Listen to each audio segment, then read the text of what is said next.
What's up, folks? Nice morning update. May 8th. We overnight cleaned up singles down to 5,200 from yesterday, or 51.99, whatever that was. 0507, we get back above that. I think we can head back up. We had some pretty good acceptance here up at the top. So did we come up, level up, accept the price, and then come back down? I don't know. We're dipping now. 83 still the line in the sand. So if we get below that, then I'm going to really start looking at the downside. Right now it's weak, so I am looking at softer.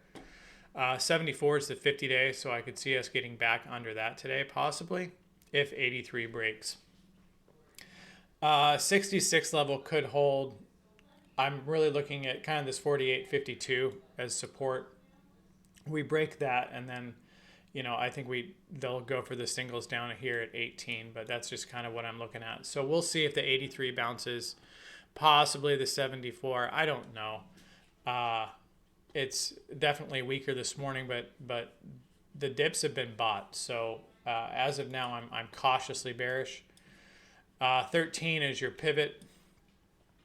5,200 is your S1. We're through that. 89 we're coming up on. And then S3 is 76. R1, 25, I like that. 38 and 49, so we'll see. 52, 49, 52 is my upside target. We are above the 50, so we're above that. But again, did we dip down? Is this going to stagger up, or are we going to turn back down? I don't know. Time will tell. Here's your monthly. You still have that 54, so that 51, 52, 54, or 52, 52, 54, and then a 51, 52, 54 are both kind of the 100-day upside downside targets. Again, we're lower today, so there's a ton of traffic in here when you get back into all of this. I mean, look at all this. So it's going to be tough to see where the support is exactly. It's not really cut and dry. Here's your weekly. You did have your railroad, tweezer, whatever you want to call it, bounce up, hammer candle, but we'll see if that's the exhaustion, and then we're just going to come back down. Mortgage rates came out today, and they were actually good, so I don't know why we're down.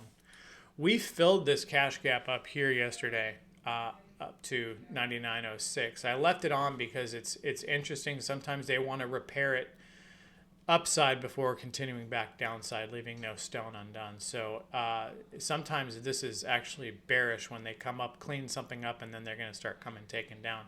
We left a cash gap yesterday at 51.42 to 27, and then you have a doozy here at 51.01 to 64. So 101 on SPX would be my major support if we got through this cash gap. So we'll see. ES down 20, Dow down 60, and NASDAQ down 97. So definitely softer today. Please keep tilt on your charts. This is starting to head back down. And this kind of aligns with a lot with SPX right now. So, but we have a 10-year auction and a 30-year auction.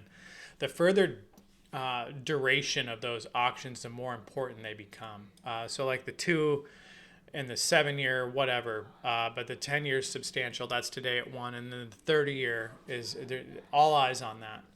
Euro, the 50 and the 200 did hold, so we popped up, tested that once, tested that actually 3 times, and then came back down. So I would look at continued weakness in here. This weakness should add to this weakness. Typically, when euro down, dollar up, and puts pressure on equities and commodities and etc. So we will see. Nvidia a little lower today. Anyway, that's about it. Stay safe. Again, I'm looking for weakness today. If that sustains, I don't see a huge bounce coming, but we'll see if they do a cash bounce. It's something to put a short on initially, but as of now, I don't have any clear direction, so I'll be trading carefully.